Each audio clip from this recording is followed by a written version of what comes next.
let's go straight into the situation that's going on in Texas. We know about Democrats that are leaving the state, but I want to show you guys what's going on in the state with the people there and what they've been trying to tell their leaders. Our warning was screaming down the road.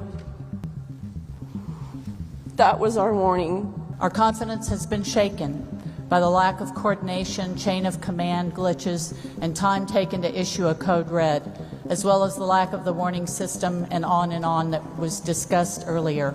And what comes to my mind is a word that hasn't been brought up yet, and that is complacency. The only thing more powerful than the flood has been the outpouring of volunteers and community members who have taken it upon themselves to help us recover.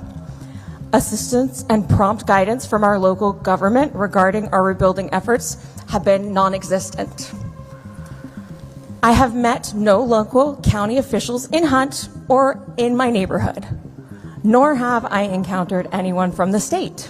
All this millions of dollars that come from all over the place getting donated, where in the hell's that going? It ain't going to the volunteers, you know.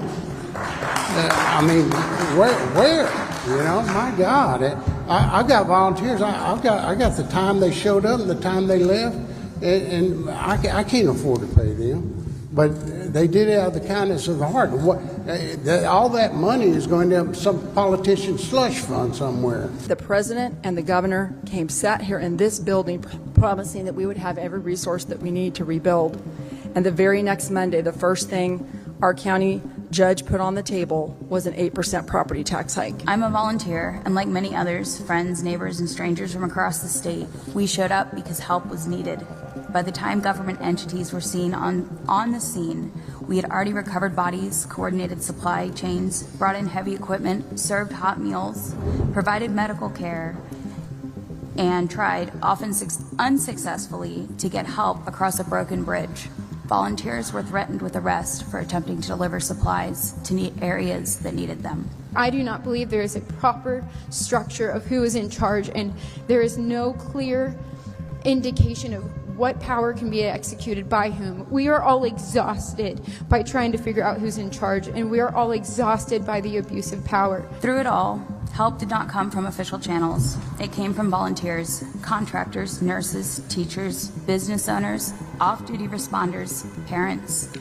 Regular working-class Texans and grassroots organizations stepped in when the system failed. Those are citizens of Texas. They got a chance to tell their elected leaders what it is that they're not doing, what it is that they have to do, these folks, instead to replace them, where there's absolutely zero leadership, there's nothing going on, there's no coordination. As a matter of fact, one of those volunteers talked about how they were being threatened to stop helping. This, of course, coming from leaders who said before, you guys need to get help from your churches, from your local communities, because FEMA's doing nothing for you anymore. Donald Trump has already told you that FEMA is now his. He wants all of that money for himself.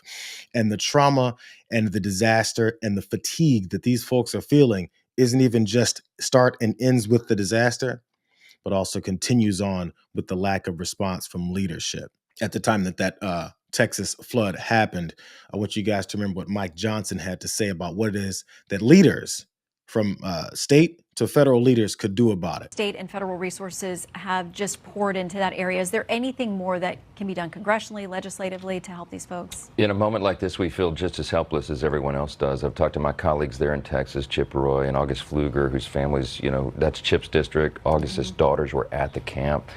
We also had Betty Carter of Georgia, had grandchildren there. It touches so many families, and all we know to do at this moment is pray. Every available resource has been deployed. The president, of course, is dialed in and watching this develop moment by moment as we are, and we'll handle supplemental funding requests as they come in, but right now they're still trying to do rescue and recovery, and our hearts go out to all of them. All Mike Johnson has are some thoughts and some prayers. There's nothing they can do. Also, as you saw, that Fox News anchor said, resources and help are flooding in, for lack of a better term. But according to the people on the ground, all the way up to now, it's been this long since the flood even happened, and the response still being nothing. Somehow there's resources flooding in. That's just propaganda, because when you talk to the people who are experiencing it, they can't find anyone that's there to help. But this is what Texas leadership is doing instead. Here's the governor of the state. Continue to pay attention to what people are experiencing.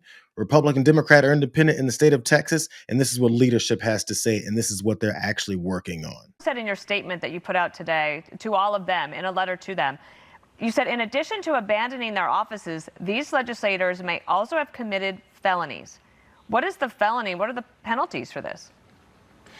So very simply, it would be bribery if any lawmaker took money to perform or to refuse to perform an act in the legislature. And the reports are these legislators have been both, they sought money and they offered money to skip the vote, to leave the legislature, to take a legislative act. That would be bribery. And so the facts will have to come out. But I think based upon comments made by legislators themselves, they face a possibility of facing bribery charges, which is a second-degree felony in the state of Texas. There's one way to cure that, and that is if they get back to the state of Texas and make quorum today at a hearing that we have at 3 o'clock, they can cure themselves of any quid pro quo that would subject them to potential bribery charges. This is how authoritarians act.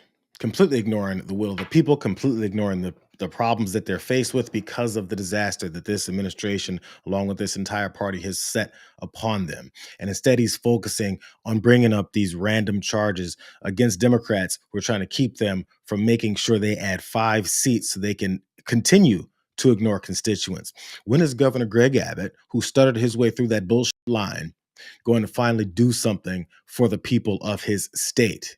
He knows that they know he's not going to do anything for the people of the state, so he's making sure that they can't get rid of any other folks who are supporting him, who's supporting Donald Trump, who said we're not doing anything for the people of this state. Forget about the people who were flooded out of their homes from these levels of flooding and rainfall that they hadn't seen since forever. Forget about the fact that they limited the effectiveness of the National Weather Service and the warning systems that were supposed to be put in place for years before this even happened, because Republicans like this run the state of Texas, and they say, you guys want more of us. Let's listen to more from actual people from Texas. This is one particular man from Texas who has a problem with the approach they're taking, as if people don't understand what's really going on. Please give us your testimony.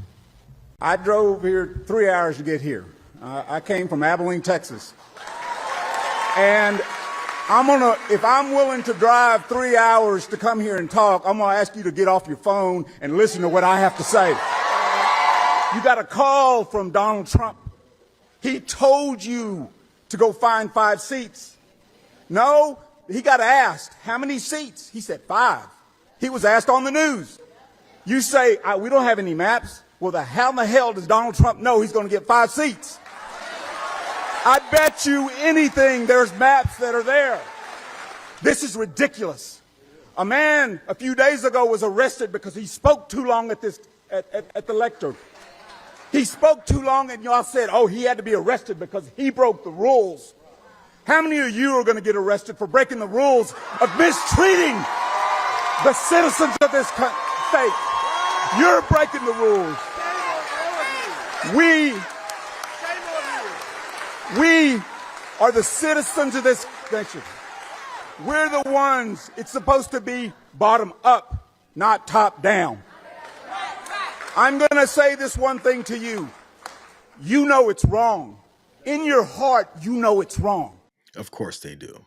And yesterday I talked about how Michigan Representative Lisa McClain went on CNN to talk about how the people who show up and get upset at town halls or events like this are bussed in by Democrats because they don't care. They dismiss you. And then when talking about the situation with Democrats using the only tool they have in place to keep these fascists from taking even more power with their grabs, she said they're just fake people. She doesn't care. As they try to act like this whole idea of their gerrymander is something that Republicans have to have their last resort for to respond to what Democrats have been doing, they ignore the fact that the vast majority of the most gerrymandered states are Republican-led states. It's a tool that they use. And as a matter of fact, if they don't like that tool that they use way more than Democrats do, maybe they should listen to what Jessica Tarloff said. It's important to remind people that in 2021, there was a bill, the For the People Act, H.R. 1, and it would have banned all gerrymandering, and every single Democrat voted for it, and every single Republican voted against it.